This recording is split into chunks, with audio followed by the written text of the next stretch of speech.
But amid all the liberal propaganda was the title on the front page story that really got my attention, and it said, quote, Che's legacy looms larger than ever. 40 years after his execution, the iconic revolutionary embodies a modern leftist spirit.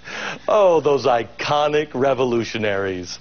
Oh, you know what? Perhaps it's time for the working people of the world to unite and remember what a fun-loving guy that guy on your t-shirts really was. The real story is that Che was a Stalin wannabe. He was a cold-blooded killer.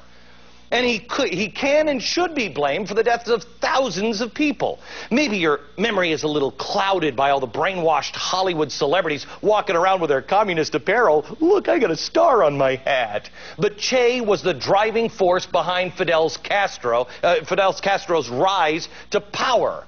Yeah, the same Castro that has people, strapping themselves to logs and driving little cars, 1,400 people on a log trying to reach the U.S. Yeah, must be quite a paradise there.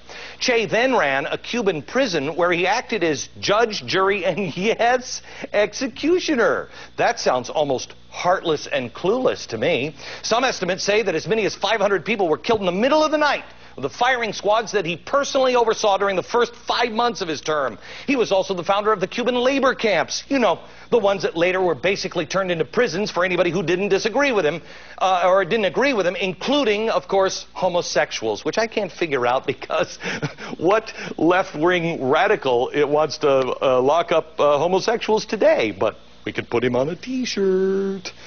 All right, that's who Che is. That, unfortunately, is the history. History has a unique way of turning atrocities into admiration. Look around. Che merchandise is everywhere. His image is trademarked. I'm not joking. Little ironic, isn't it? The king of communism is now the ultimate capitalist. Cha-ching, Che.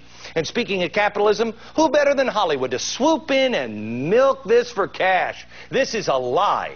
A new Che movie is in the works. No more word yet if the proceeds of the ticket sales are going to be funneled to Bolivian rebels or simply just given to the poor in the theater. After all, those rich Hollywood executives wouldn't want to profit off the backs of the working class, now would they? Humberto Fontova, he is the author of Exposing the Real Che and the Useful Idiots Who Idolize Him. Boy, where do I even start on him? I guess, tell me this, Che a good guy? No, it is very interesting. In a nutshell, he was the chief executioner and chief jailer for a Stalinist regime. And it's even more funny because the people that went to those forced labor camps in Cuba during the mid-60s were people who tried to listen to rock and roll music and grow long hair. You can't make this stuff up. I mean, it's absolutely incredible, Humberto. You've got Chavez, you have Castro. They say this guy is the greatest. Hollywood saying this guy is the greatest. I can blame Hollywood for being dumb as a box of rocks and not knowing actual history, but it should say something about the useful idiots in Hollywood and the evil that is Castro and Chavez, that they seem to unite with each other.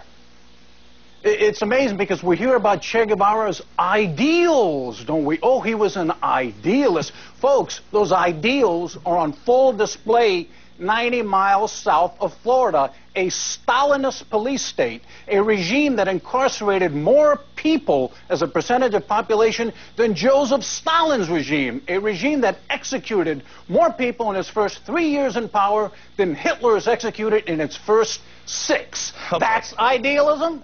Robert Redford is making a new movie. You see all of these people idolizing him. They're really T-shirts, purses, everything out with his image. How does this happen? How did this guy become so romantic? He happened to run across a guy who I consider the top press and publicity agent of the 20th century.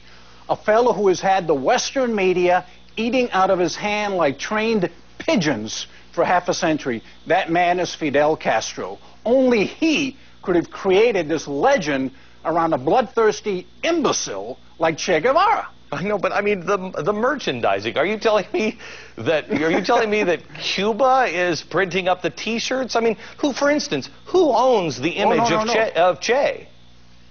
No. It was the Western media who bought into Castro's legend of the man that he deliberately sent to his death, by the way. But what you've got to realize is that this legend only started after Che Guevara was safely sleeping with the fishes. Exactly 40 years ago today. How do you combat this? I mean, you've got well, kids walking around with Che shirts. They have no idea. I mean, it's honestly, it's walking around with a Hitler shirt. Nobody would do it. How do you combat this? Right. Well, by coming on the Glenn Beck show, for one thing. But no, let's be charitable. You're willing to bet 70%, I would be willing to bet, definite majority of those kids don't have any idea who the guy is. Yeah. They think he's the drummer for the Smashing Pumpkins, you know? Yeah. They think he's somebody who's going to take it to Lollapalooza. On the other hand, Robert Redford, Steven Soderbergh, and those college professors know exactly who he is. Humberto, thank you very much. That's tonight's Real Story.